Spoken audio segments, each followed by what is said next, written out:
안녕. 나는 독후감 쓰는 찍찍이 야옹이야. 내 독후감을 너희들에게 이야기해 줄게. 오늘 책은 열혈 애청자님이 읽고 독후감을 보내주신 김경준님의 지금 마흔이라면 군주론이야. 이 책은 저자가 마키아벨리가 집필한 군주론을 읽고 본인이 이해한 내용을 다양한 인문학적 사례를 활용해 설명해 준 책이지. 애청자님은 40대 무렵 여름휴가 때 읽을 책을 찾던 중에 눈을 사로잡는 책이 지금 마흔이라면 군주론이었대. 이 책은 마키아벨리의 군주론을 다양한 인문학적 사례와 연결하여 읽기 쉽게 설명해 놓은 것이야. 그럼 우선 마키아벨리에 대해서 알아볼까? 마키아벨리는 1469년 피렌체의 중류 가정에서 태어났으며 평민 출신으로 1498년 29세의 나이에 서기관으로 발탁된 후 15년 동안 피렌체의 외교 전선을 활발하게 누비게 되지. 당시 피렌체를 통치하고 있었던 메디치 가문은 급격히 변화하는 외부 환경, 즉 중앙집권형 형태의 국가 등장에 대응이 늦어 혼란에 빠져 있었어. 이 시기에 마키아벨리는 국제 외교의 참모습을 온몸으로 경험하게 되었고 군주론의 모델이 된 로마냐의 공작 체사레 보르자와의 만남도 이때 이루어지지. 1512년 44세의 나이에 마키아벨리는 공직 생활을 마감하고 이듬해 1513년 반메디치 음모에 가담한 혐의로 기소되어 투옥되고 그 이후 특사로 풀려나 피렌체 남부 농장에 은둔하여 그의 대표작인 군주론과 로마사 농고를 집필하게 돼. 플라톤과 아리스토텔레스 이후 서양 철학에서 정치는 곧 윤리를 의미했지. 즉 정치가의 고귀한 행동과 덕목을 기반으로 이상적인 가상현실의 국가에 대해 다루는 것이었어. 하지만 르네상스가 신에게서 인간을 분리해낸 과정이듯 마키아벨리는 군주론에서 사람이 살아야 하는 방식인 윤리와 사람이 살고 있는 방식인 정치를 명쾌하게 구분하여 인간의 본성, 조직의 성격, 리더십, 통치 기술 등에 대해 다뤄. 한편 루터의 종교개혁으로 교황권이 흔들리고 전 유럽이 내전으로 치닫는 상황에서 카톨릭 교회는 1559년 마키아벨리의 모든 저작물을 금서 목록에 올렸지만 군주론은 끊이지 않는 비난에도 불구하고 열렬한 추종자를 거느리고 있어.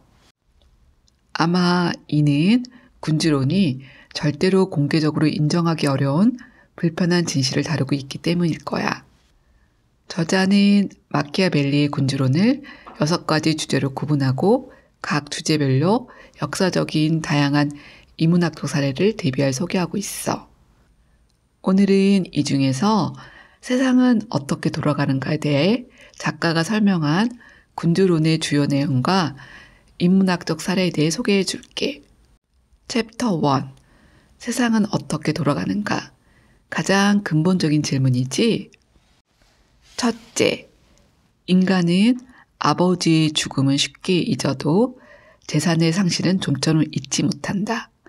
어떠한 일이 있더라도 타인의 재산에는 절대 손대지 말아야 한다.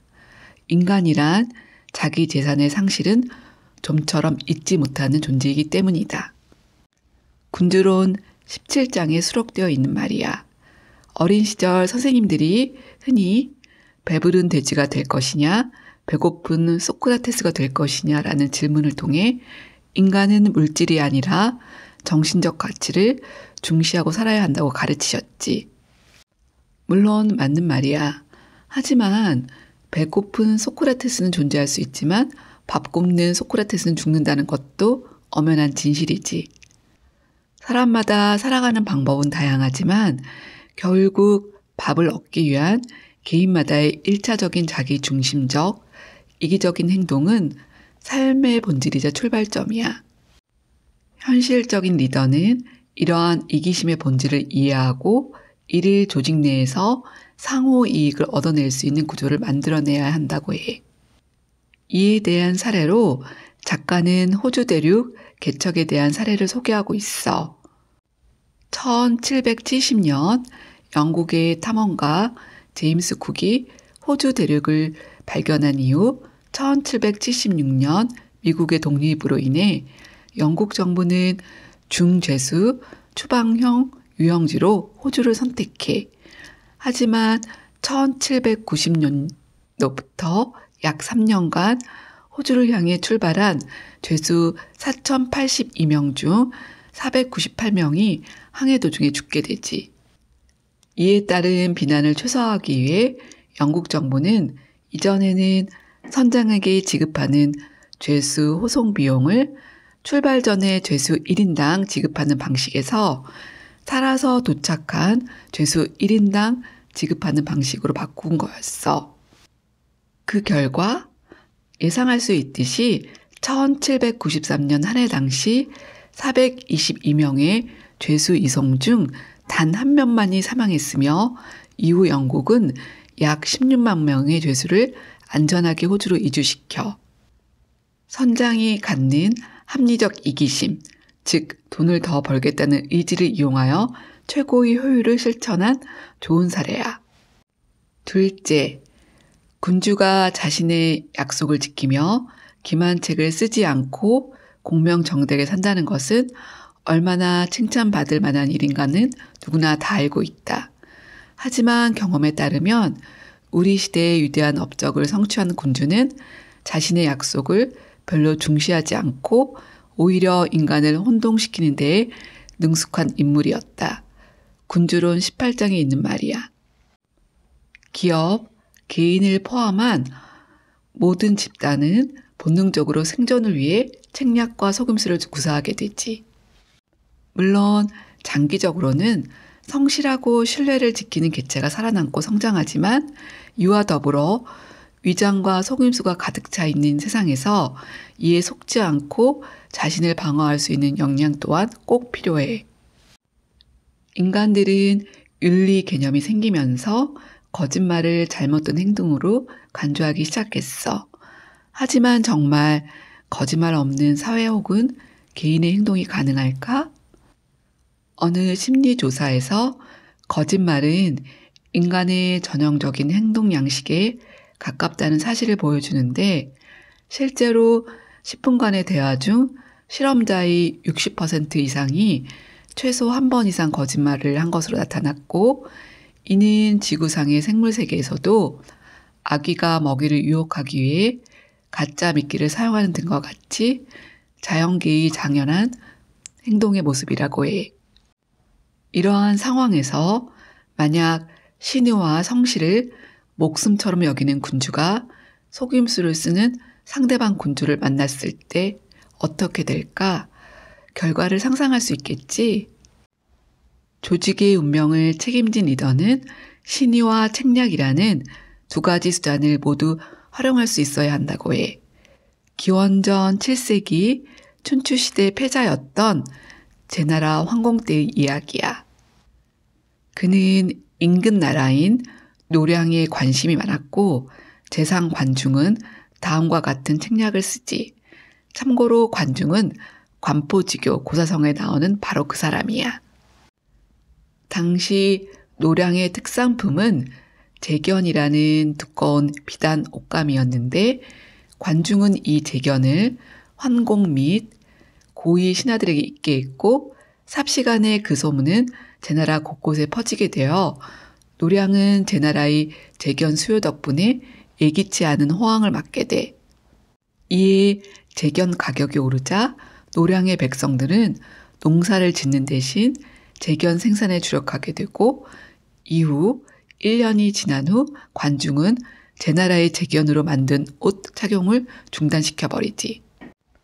그 결과 노량은 창고에 재고만 쌓이게 되고 식량은 부족하게 되어가자 3년을 버티다 결국 제나라에 항복하게 돼. 셋째, 군주가 동원할 수 있는 무력은 본국의 군대, 용병대, 외국의 원군 및 이 세 가지를 혼합한 혼성군이 있다. 이 가운데 용병대와 원군은 도움이 되지 않으며 위험하다. 군주가 용병대로 국가의 토대를 구축했다면 장래의 안전성을 보장할 수 없다. 군주론 12장. 마키아벨리의 조국 피렌체 공화국도 강력한 군대가 독재자 출현의 배경이 될 수 있다는 생각에 전통적으로 정규군 없이 안보를 용병과 외교에 의존하고 있었어. 그로 인해 르네상스 이후 프랑스나 스페인이 중앙 집권 국가로 재편되는 새로운 시대에 피렌체는 큰 혼란을 겪게 되고 마키아벨리는 스스로 정규군 창설을 추진하고 1506년 국회의 공식 승인을 받기까지 하지. 이후 피렌체군은 정규군을 주축으로 피사를 다시 점령하는 등의 성과를 거둬. 이처럼 그는 생존에 필요한 핵심 역량을 타인에게 의존해서는 존중받지 못할 뿐더러 독립성 또한 유지할 수 없다고 해. 저자는 로마가 고대의 제국을 만들 수 있었던 이유 중 하나로 로마 시민군 체제를 꼽고 있어. 로마의 시민군은 상황에 따른 유연한 인력 운용과 신속한 대처가 가능했어. 무엇보다 중요한 점은 시민군은 돈을 위해 싸우는 용병과는 달리 자신의 가족과 이웃을 위해 싸운다는 그들의 마음가짐이었지. 그 결과 로마는 지역 국가에서 세계 제국을 건설하는 결과를 보여주게 돼. 넷째, 무력을 갖추지 않으면 경멸받고 얕보이게 된다. 무력을 가진 자와 가지지 않은 자는 엄청난 차이가 있다.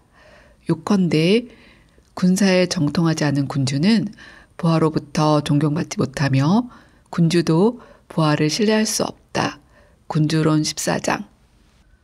겸손이란 강한 자의 특권으로 강한 사람은 겸손해질 수 있으며 또한 거만해질 수도 있다. 강한 사람이 자신을 낮추는 것은 겸손이고 자신을 높이는 것은 거만이야. 하지만 무력이 없는 군주, 고객이 없는 기업, 일하지 않는 가장은 모두 존중받지 못하고 오히려 경멸당하는 것이 현실이지. 책에서는 중립국인 스위스 사례를 이야기하고 있어. 과연 스위스는 처음부터 중립국의 지위를 인정받았을까? 신성 로마 제국과 오스트리아 합스부르크 가문의 지배를 받았던 스위스는 1315년 처음으로 오스트리아군을 격파한 후 약 180년이 지난 1499년에야 완전한 독립을 이루게 돼. 물론 그 이후에도 나폴레옹, 1, 2차 세계대전 등 여러 가지 어려운 상황이 있었지만 인적 국가에 뒤지지 않는 강인한 군사력을 바탕으로 중립국 지위를 유지하고 있어. 즉, 이 평화는 결코 공짜로 얻어지는 것이 아닌 거지. 다섯째, 군주는 여러 가지 좋은 기질을 모두 갖출 필요는 없다 하더라도 갖추고 있는 것처럼 보일 필요는 있다. 군주론 18장.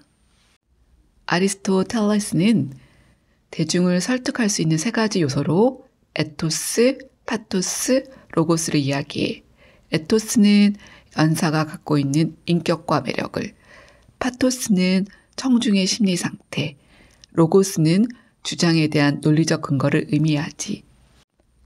이 세 가지가 청중들에게 미치는 영향력은 60, 30, 10이라고 해.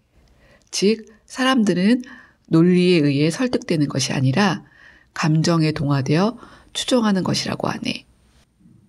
마키아벨리는 이런 의미에서 리더의 경우에는 이미지 관리에 유념해야 하며 실제 모습과는 별개로 바람직한 이미지를 만드는 것이 중요하다고 강조하고 있어.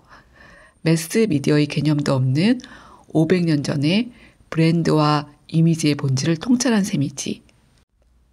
1960년 9월 26일 미국 역사상 최초로 대통령 후보 간 TV 토론이 열리게 돼 공화당 후보인 리처드 닉슨 부통령에 맞선 민주당 후보는 존 F 케네디로 당시 그는 젊은 상원 의원이라는 사실 말고는 대중에게 거의 알려져 있지 않았어. 그래서 선거 판세에서 열세였던 케네디는 TV 토론을 준비하는 데 있어 닉슨 부통령과는 다른 방식으로 접근하지. 우선 사전 제작 회의 때 스튜디오를 꼼꼼히 점검하고 이미지 메이킹을 위해 검은색 정장에 파란색 넥타이를 착용했으며 자신의 찬 모습으로 시종일관 여유 있는 모습을 보이며 새로운 국가 비전에 대해 이야기했어. 반대로 닉슨의 경우 사전 리허설은 하지도 않은 채 시종 땀을 흘리며 불안한 눈으로 사방을 응시했으며 커다란 비전보다는 세부적인 공약을 소개하는 데 주력해. 결론은 물론 알고 있지? 근데 흥미로운 사실은 TV와는 다르게 라디오 토론을 들은 상당수는 닉슨의 토론 내용이 더 좋았다는 반응을 보였다고 해. 어때? 내용이 흥미진진하지? 오늘은 마키아벨리가 과연 어떤 사람인지, 또한 전체적으로 사회는 어떤 방향으로 흘러가는지 약간은 거시적인 측면에서 소개를 해주었다면 다음 편에서는 나라는 개인이 포커싱하여 조직에서 어떻게 행동해야 하는지에 대해 이야기해 줄게. 마키아벨리에 대해서는 호불호가 많이 갈리는 편이야. 물론 이 책도 저자의 입장에서 군주론에 대해 본인이 느끼는 감상을 이야기한 것이고, 실제 현실에서 이 책의 내용을 응용하고 안 하고는 지극히 개인적인 일이라고 생각해. 하지만 알고 안 하는 것과 완전히 모르는 것은 차원이 다른 이야기지. 애청자님 때문에 이 책을 소개해주고 있지만 개인적으로도 무척 흥미있는 책인 것 같아. 너는 어떤 부분이 제일 와닿아? 나는 특히 첫째, 다른 사람의 재산을 탐내지 마라와 다섯째, 여러 가지 좋은 기질을 모두 갖출 필요는 없다 하더라도 갖추고 있는 것처럼 보일 필요는 있다가 무척 공감이 되었어. 고전이지만 현대를 살아가는 우리에게 도움을 주는 주옥과 같은 말씀이라는 생각이 들어. 다음 편이 너무 기대되네. 그럼 곧 만나. 빠빠이.